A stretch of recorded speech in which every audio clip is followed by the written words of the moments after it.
à toutes et à tous et bienvenue aujourd'hui dans la nouvelle présentation de véhicules. Aujourd'hui, on va parler ensemble de l'Audi S5.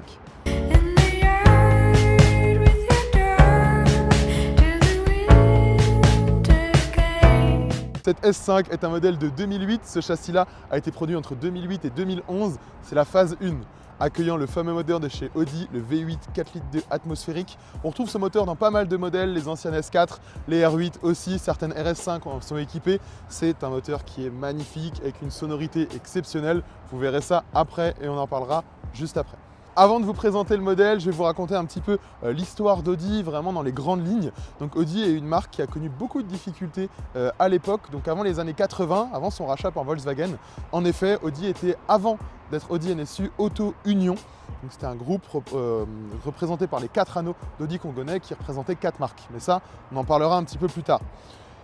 Une fois que Audi avait été racheté par Volkswagen, ils ont présenté dans un premier temps, en 80 au Salon de Genève, la Quattro Coupé, donc qui était un modèle vraiment exceptionnel pour l'époque. Et ensuite, Audi a présenté la première voiture diesel à injection directe avec le 2,5 litres TDI, la Audi 100. On a eu par la suite un relancement de la marque d'Audi, donc ça c'est le modèle phare que tout le monde connaît, avec l'A3 en 96 qui a été présenté et qui a relancé la marque avec les modèles d'A3 qu'on connaît maintenant. Et on a une marque maintenant qui est bien présente dans les 3 grandes marques allemandes qui sont pour moi Mercedes, BM et Audi.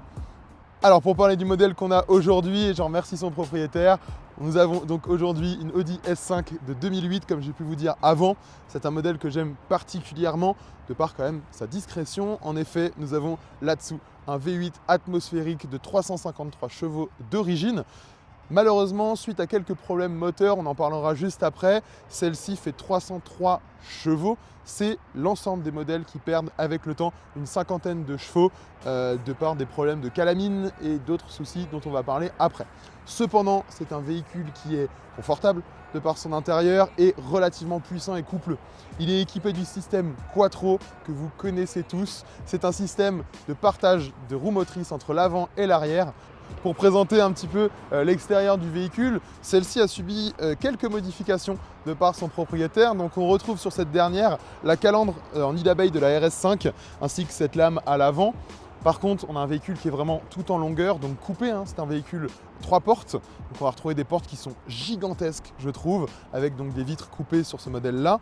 Les jantes qui sont là sont les jantes hiver, donc ce sont les jantes d'origine Audi. Cette Audi S5 était équipée des jantes rotor qui sont des jantes vraiment magnifiques sur ces voitures avec un biton qui est exceptionnel. À l'arrière, alors, deux choses qui sont significatives en termes de modification esthétique et visuelle, ça va être la lame, donc le béquet, ainsi que le diffuseur qui a été modifié donc juste ici, et les pots.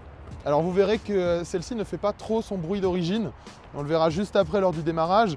Il y a eu quelques modifications par rapport à ça, dont une ligne inox avec clapet et un X-Pipe qui est assez violent, j'aurais tendance à dire.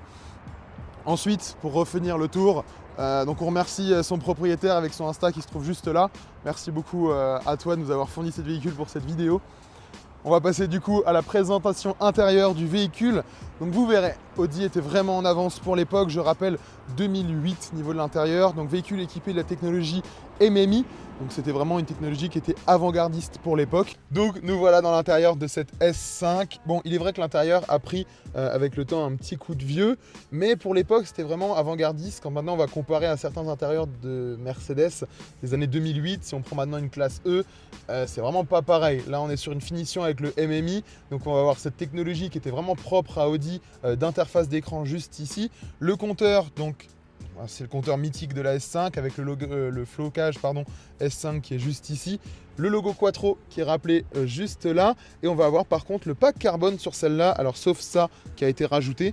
Mais le carbone qui est juste ici et sur les portières. Et un pack qui était vraiment spécial pour cette voiture. Niveau du son, celle-ci est équipée du kit Bang et Olufsen. J'ai vraiment du mal à le dire ça à chaque fois. Ça donne une sonorité qui est vraiment exceptionnelle dans la voiture. On a un intérieur quand même qui reste vraiment confortable pour un véhicule qui est sportif, hein, je tiens à le dire quand même, avec ces sièges qui sont vraiment exceptionnels et mythiques. Pour l'intérieur, on a vraiment cette désignation vers le conducteur, c'est-à-dire que tout est dirigé vraiment vers le volant et le conducteur, avec ce pommeau de vitesse qui a été équipé sur toutes les Audi. Ce levier, on l'avait sur le Q5, sur la S5, sur la A5. C'est un levier qui est vraiment je sais pas comment le décrire en fait. Je trouve que pour une voiture sportive, ils auraient pu faire une petite touche un peu sur le levier, rappeler la boîte qu'on a dedans ou quoi que ce soit. Malheureusement, non. 4 places, je dirais, 4 places vraiment hors taxe, puisque à l'arrière, on a des places qui sont, quand on est bien installé à l'avant, vraiment assez serrées. Mais ça a été vendu comme 4 places. Alors bon, pareil, à l'arrière, on a tout le confort, les sièges floqués S5. Le kit son et le pack carbone revient aussi en rappel à l'arrière. Et on a un intérieur quand même qui est assez exceptionnel pour, je rappelle, un véhicule qui est de 2008. Donc on s'y retrouve bien. Écoutez, maintenant, on va passer au plus intéressant sur ce véhicule, c'est-à-dire le compartiment moteur.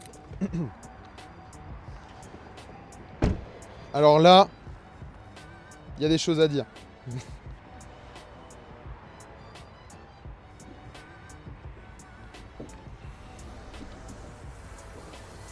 Il y a beaucoup de choses à dire sur ce moteur. Déjà, l'architecture du moteur et le positionnement, je trouve magnifique avec ce V8 FSI qui est floqué en énorme avec le logo Audi. Le cache est vraiment bien réussi.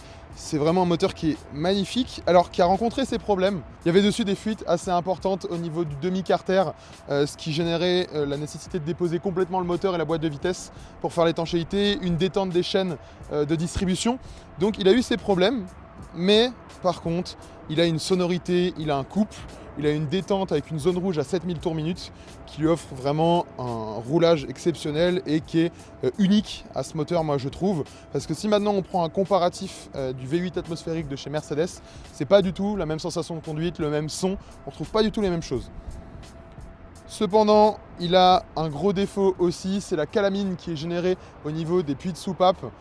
Qui génère souvent une perte de puissance d'environ 50 chevaux et une perte de couple d'environ 20 Nm, ce qui est assez important avec le temps, mais par rapport à la puissance de la voiture, c'est pas quelque chose qui se ressent énormément au quotidien. La calamine dont je vous parlais juste avant, par contre, c'est quelque chose qui peut être nettoyé et réparé. Ça demande un sablage de soupape, donc c'est une opération qui est assez lourde en termes de main-d'œuvre quand même, mais bon, le avant et après est assez impressionnant à voir, je vous l'admets. Par contre, hormis ces différents défauts qu'on rencontre sur le véhicule, c'est un moteur qui présente quand même une fiabilité qui est assez impressionnante avec le temps. On rappelle que c'est quand même un moteur qui a maintenant plus de 12 ans et qui présente vraiment un aspect au roulage et une technologie qui était vraiment avant-gardiste et assez importante pour l'époque. Bon, écoutez, voilà pour la présentation du véhicule et maintenant, on va rouler. Alors, nous voilà du coup à l'intérieur de la voiture. Alors, franchement, je trouve que c'est tellement agréable à rouler. Quand il n'y a pas l'échappement comme il est là, c'est une voiture qui est même assez discrète, j'aurais tendance à dire, quand on roule de manière classique. Mais on va voir qu'avec l'échappement d'autant plus, dès qu'on va chercher dans les tours cette voiture avec ce V8 atmosphérique, on va vraiment chercher la puissance assez haut. C'est-à-dire qu'on se retrouve avec un couple efficace aux alentours des 4000 tours, qui est vraiment confort du coup pour un roulage en tour bas. C'est une voiture qui se trouve actuellement, selon les états et selon les générations aussi, aux alentours des 23 000 euros, 20-23 000 euros. C'est un véhicule pour ce prix-là où il faut faire quand même attention parce que c'est un véhicule qui demande un certain coût d'entretien. Vous avez un V8 atmosphérique, vous avez quand même beaucoup d'huile, vous avez quand même beaucoup de bougies à changer dessus, donc 8 à chaque fois. C'est un entretien qui est quand même assez spécifique. Les freins ont un certain coût parce qu'il faut freiner les Hinton 6. Voilà, il ne faut pas négliger le fait que c'est pas parce que la voiture d'occasion coûte un prix raisonnable pour ce qu'elle est que derrière à l'entretien elle ne le coûtera pas. Il faut prendre ça en compte aussi. Au niveau du coup du poste de conduite, donc comme je vous avais dit avant, tout est vraiment dirigé vers moi. Le MMI, le son, les enceintes qui sont juste ici avec les basses, les aigus en haut des portières et les gros speakers juste en bas. Tout est vraiment fait pour le conducteur et fait pour faire aussi de la route. On est quand même sur un véhicule allemand, donc c'est un véhicule qui est quand même étudié pour faire de longs trajets et dans un confort qui est vraiment 100% allemand pour le coup. Au niveau de la boîte et du sélecteur de vitesse, donc c'est le sélecteur dont on parlait de chez Audi avec ses 3 positions en bas. Donc on a la position D pour drive, ici on passe en séquentiel et en bas le mode sport, donc il fallait appuyer dessus et juste mettre un coup en bas. Et là il gérait la boîte autrement, on l'entend, elle monte tout de suite plus dans les tours et on va se retrouver du coup avec des passages de rapport qui seront beaucoup plus longs, elle va tirer beaucoup plus en haut. Vous voyez, donc là pareil je suis passé en D, elle a repassé un rapport en dessous pour être plus bas dans les tours. Niveau de la direction, c'est pour une voiture de 2008 étonnamment souple en fait je trouve par rapport au poids qu'elle fait.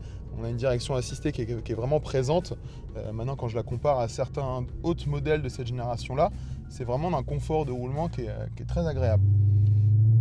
Ensuite, par rapport à la reprise en virage, on a le légendaire Quattro.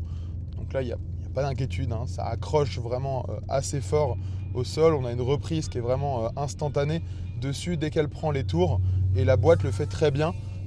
Sur ces générations-là aussi, on avait une boîte qui était vraiment reconnue là-dessus. Et par rapport à la sonorité, dès qu'on met une ligne inox avec un tube complet des catalyseurs jusqu'à l'arrière, ça chante très fort.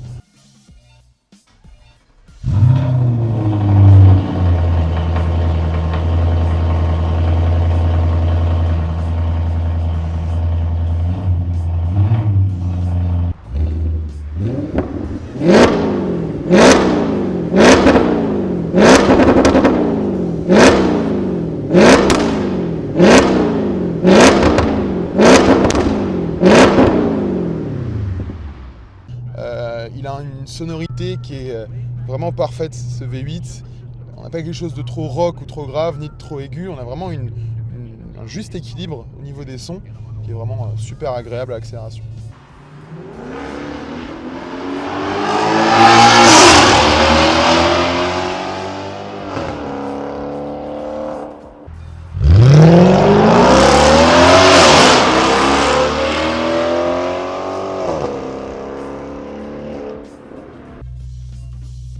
Donc là, on va faire ce qu'on appelle un décollage aux enfers avec ce genre de voiture. On avait le launch control qui était disponible. Vous allez voir avec l'échappement, ça va vraiment se ressentir que le moteur va monter dans les tours, va chercher toute sa puissance effective et avec la boîte va générer... Ouais, non, j'ai pas la suite en fait. Vas-y, file devant.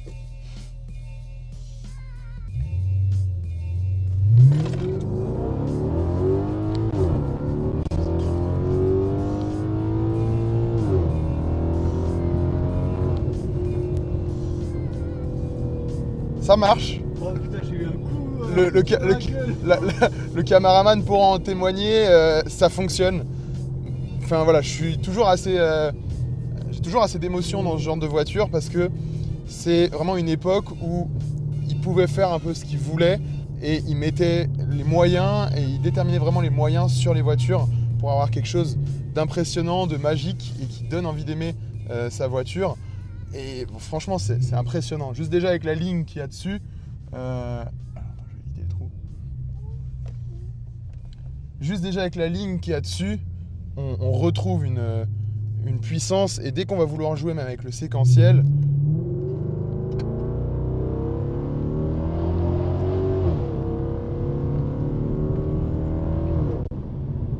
c'est impressionnant. C'est impressionnant. Alors, il y en a qui pourront dire que Audi a fait, avec la RS3, certaines voitures, beaucoup de voitures de ligne droite, qui pouvaient être des fois ennuyants de par malheureusement la marque un peu abusive de Volkswagen sur certains modèles. Mais là, pour moi, on est vraiment dans ce qui se faisait de mieux à l'époque avec ce genre de motorisation, alliant vraiment un confort, le confort de l'A5 qui était la berline coupée par excellence. Mais derrière, alliant une puissance d'un moteur qui se retrouve dans certaines R8 ou même RS4 à l'époque, qui est vraiment agréable au roulage. Et c'est impressionnant en fait. On a une fibre automobile qui reste dans cette voiture et qui malheureusement se retrouvera plus avec le temps. Donc c'est vraiment des véhicules dont il faut profiter encore. Il y en a beaucoup à vendre, on en trouve quelques-unes parce que, comme j'ai dit avant, on a certains acheteurs qui n'arrivent pas à assumer la voiture derrière en termes de réparation. Et donc c'est pour ça qu'elle se vend à des prix un petit peu plus bas de ce que c'était vendu, parce que c'était vendu aux alentours des plus de 60 000 € à l'époque. Donc il y a eu une décote assez importante avec le temps. Mais comme certaines marques Lamborghini, on prend les Gallardo, ça se vend à certains prix des fois qui sont abusifs pour une Lamborghini, mais c'est parce que les gens n'estimaient pas le coût d'entretien de la voiture pour une Lambo pas chère. Donc je mets les guillemets quand même sur le pas cher. Mais voilà. Tous ces défauts avec ces voitures, c'est que malheureusement, on ne s'attendait pas à ce coût d'entretien. Ça reste une Audi, ça reste un V8, c'est-à-dire le moteur Audi qui était le plus haut, entre guillemets, à cette époque-là, puisque le V10, on passait déjà sur du Lambo en termes d'architecture. Donc c'était l'un des moteurs les plus importants en atmosphérique. Donc il fallait bien s'attendre à un coût d'entretien comme celui-là. Mais par contre, une fois qu'on l'a entre les mains, c'est vraiment un véhicule. On a une reprise en virage avec le Quattro qui est géniale. Je vais juste remettre le SP. On a une reprise en virage avec le Quattro qui est vraiment géniale. On a une conduite qui est agréable et confort. Je veux dire, maintenant, c'est un véhicule qui, pour faire de la route, alors pas avec l'échappement ouvert, évidemment, parce que là, sinon, on a une migraine au bout d'un quart d'heure. Mais pour faire de la route, c'est oui. Je veux dire, maintenant, pour faire des longs trajets, carrément. Et bah écoutez, merci d'avoir regardé cette vidéo, j'espère qu'elle vous a plu. N'oubliez pas de vous abonner, laisser un j'aime et partager. D'autres véhicules vont arriver, dites-moi si cette dernière vous a intéressé. Et si vous voulez en savoir un petit peu plus sur l'histoire des marques, c'est quelque chose qu'on pourrait faire dans le temps. Je vous remercie et belle journée.